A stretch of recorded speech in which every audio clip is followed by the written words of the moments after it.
29er hardtail still exists, and we've made it better than ever before.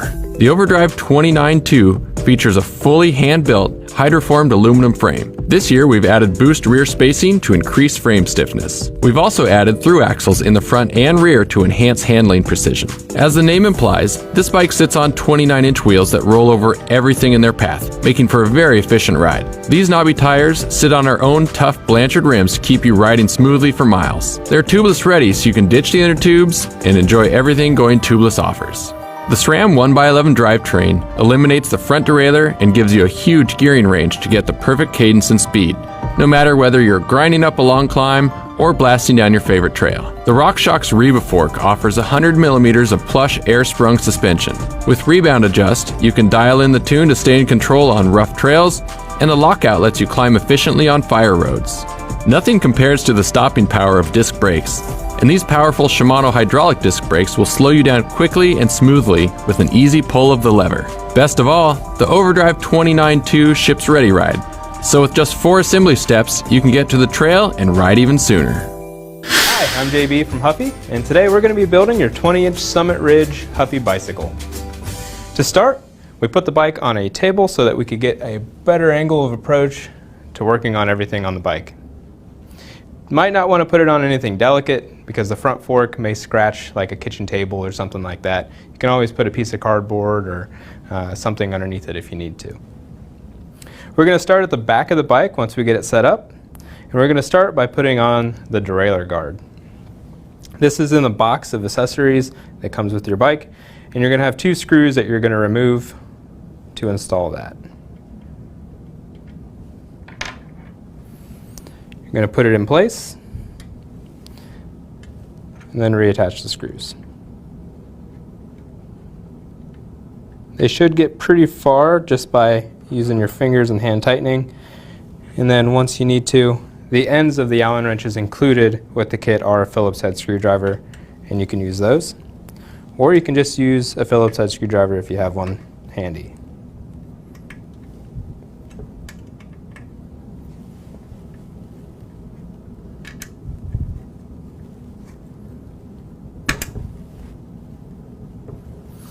Once it's in place, you're going to move to your seat. Your seat comes as 2 pieces, the seat or saddle and the seat post. You'll start by taking the seat post on the skinnier end and sliding it into the seat, and you're going to push it until it catches on this end piece right here. Once it gets to that point, you'll hold the seat in one hand, kind of hold it against your body a little bit, and then pull the seat post up so that it sits like that. And then you can work out an appropriate angle by pulling a little bit further if need be, or pushing back.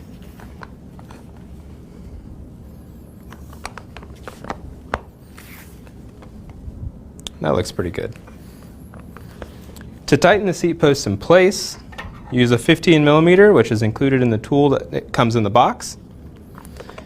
And you'll tighten each side a little bit until the post stops moving.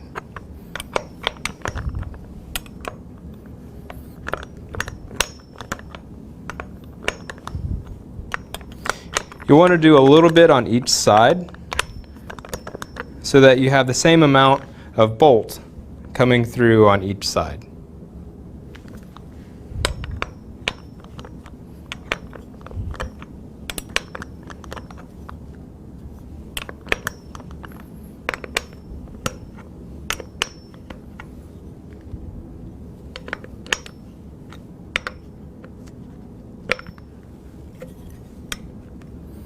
So now our seat post is secure. We made sure that it went all the way down so that it's got enough space. Next, we're going to prepare the seat post or seat tube for the seat post. We're going to open up the quick release lever for the seat post and just tighten it by hand, and then give it a close so that we make sure that it's ready to go. We're also at this time going to take our reflector and put it on the seat post. So it just slides on like this. So it should look like that when it's done. I'm not going to tighten it right now because I want it to be able to be adjusted for whoever's riding the bike. So now that is ready, we'll put this on here. All right. Make sure it's straight moving forward, and we're going to go ahead and close this lever. You want to have good resistance on the lever. You don't want it to be too easy to close. Make sure it's tight, and that makes sure that the seat can't move left or right or up and down when the rider's on it. Once you figure out how tall you need the seat, you can then tighten the reflector with the Phillips head screwdriver on the other side. All right, so now we're going to move to pedals. The pedals are marked with an L or an R sticker. It also has an L or an R on the stem of the pedal so that you know which one is which. The pedals are a little weird and a little different sometimes. The right pedal is righty-tighty, and the left pedal is lefty-loosey, or lefty-tighty, sorry. There is a sticker on each crank arm that tells you which way you need to turn so that you're tightening it. There's also a sticker on the pedal that tells you which way to turn. And just in case there is no sticker and you can't read the L or R stamped on the bottom, let's say it just gets a little marred up, the left pedal has a bunch of rib marks around where the wrench goes so that you can identify it from the right pedal. So let's go ahead and start with the right pedal. We're going to move that just a little bit and screw it in by hand. And always start by hand so that you don't accidentally strip out the threads in the crank.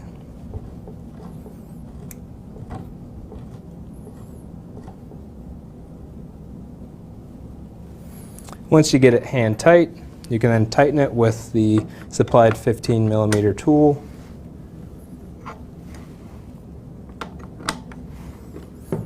And you'll hold on to the other crank arm and make sure that it gets on there tight.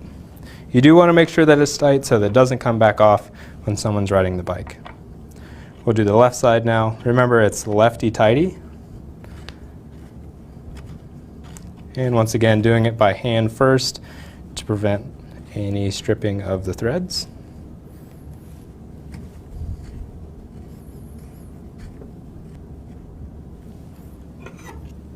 And then tightening with the tool.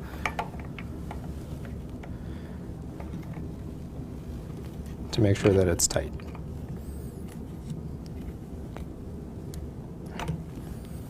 All right. At this point, we're ready to turn the fork around so that the brakes are in the front.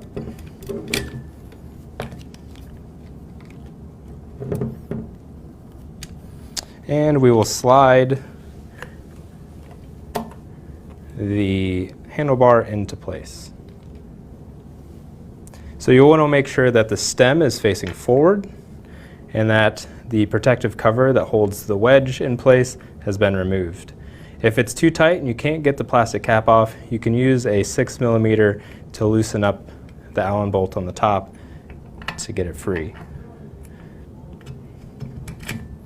So you'll slide this down. There is a minimum mark on here, and it is about right here, and you'll see a bunch of dash marks across it. So you can adjust this stem up and down as needed for the size of the rider, but you do want to make sure that the minimum marks are at least inside the head tube when doing so.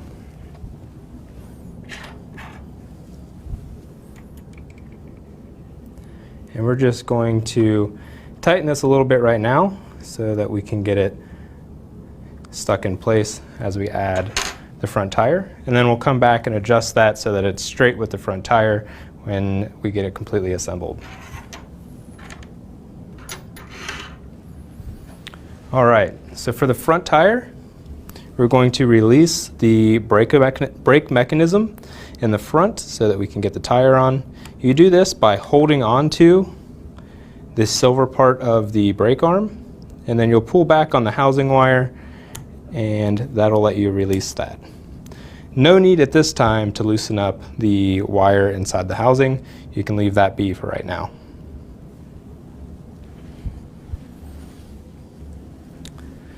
So we got the front tire here. We've went ahead and loosened up the 15mm bolts that are on the axle, and we've moved the dropout washers so that they're out to the outside so that they can grab into where they need to when we put the wheel on. As far as tread goes, you want the tread to match the back tread, so make sure that you have it pointing in the right direction. Now we'll slip this on.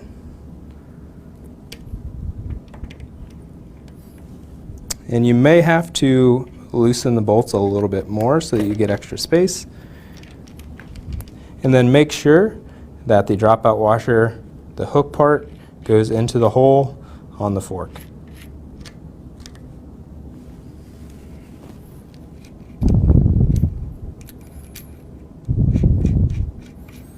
Hand tighten both sides. And make sure that the wheel and tire is in the middle of the fork. Adjust as necessary if you need to retighten. Once you're this far, you can use the kickstand to keep the bike upright.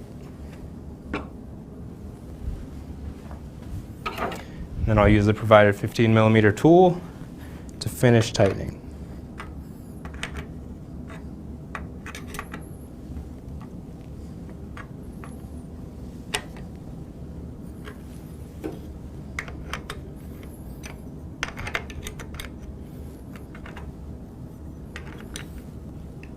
You may notice as you're tightening that the tire comes off center, and you may have to readjust by loosening a bolt again and trying again.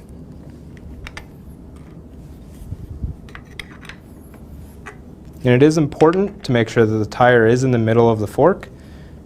That way your brakes work properly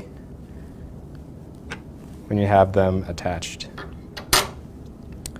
So to attach the brakes, we're going to bring the two pieces together again. So you'll push the levers together, slide that piece over, and then it should look like that when it's done. At this point, we need to make sure that the brake pads are contacting the rim in their appropriate place. So we'll look at each side. This side is a little high and it's actually touching the tire, and we don't want that to happen. So we'll adjust with the 5mm Allen wrench to bring the pad down just a little bit. A few turns will loosen that up, and then we can tighten it back into place.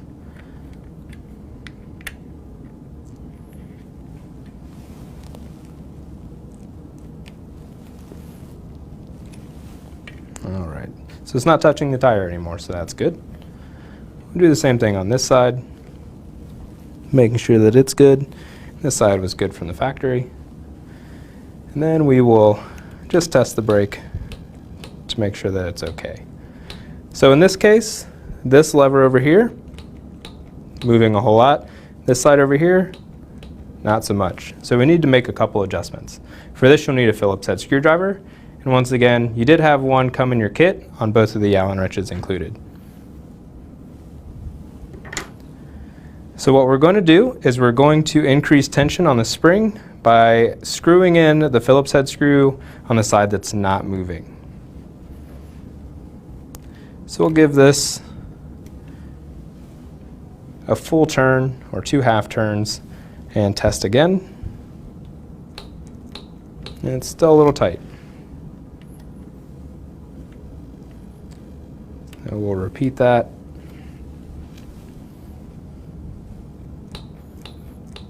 Still a little tight.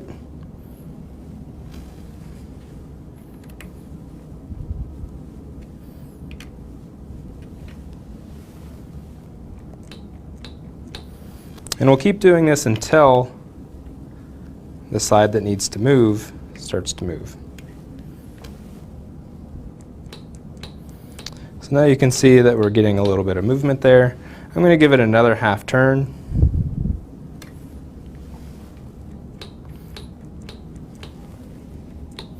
And it looks like our brakes are functioning the way they're supposed to now.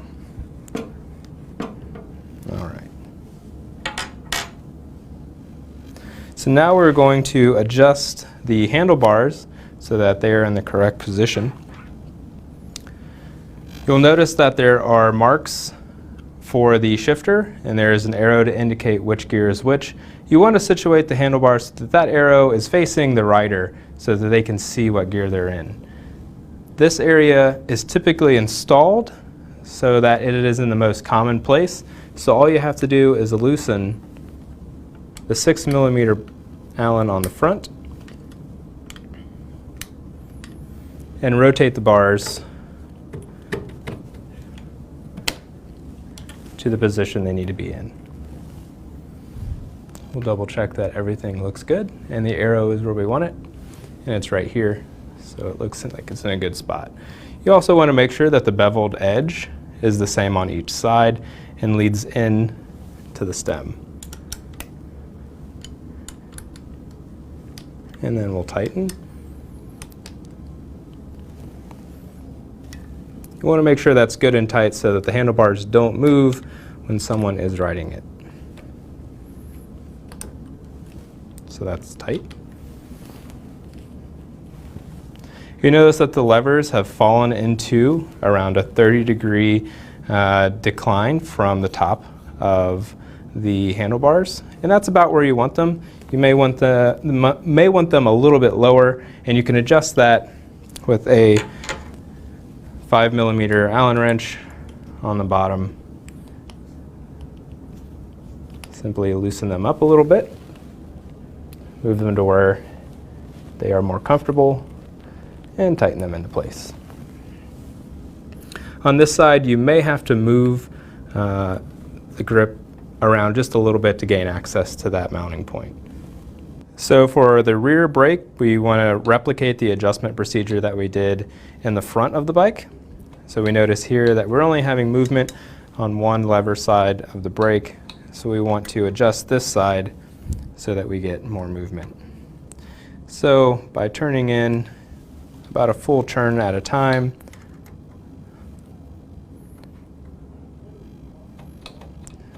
we start to notice that we get some movement on this side, and should be equal, and you should have all the movement you need. All right, so now we're to the point where we should start tightening up these little things like the reflectors. So we make sure that it's tight and where it needs to be. It can be viewed from the back of the bike. It's not obstructed by the tire or anything hanging from the seat.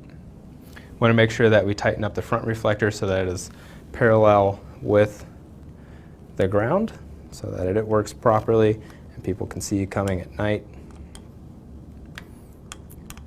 Once that is tight, you'll be all good there. You'll want to align the handlebars with the front tire to make sure that they're correct.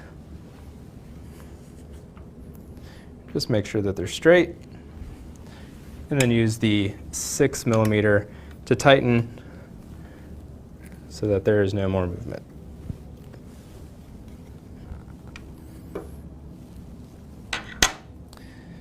Inside the bag that comes with your owner's manual, there's a little plug, and you can put that plug right on top of the Allen hole there for that fitting. So now your 20-inch Summit Ridge Huffy bicycle is assembled and ready to ride. If you have any questions about anything or you need more specific instruction, there are instructions in the owner's manual, so you can look in there. Once again, this is JB from Huffy. I hope you enjoy your new bike. Make sure to always wear a helmet and obey local laws. Now get out there and have some fun.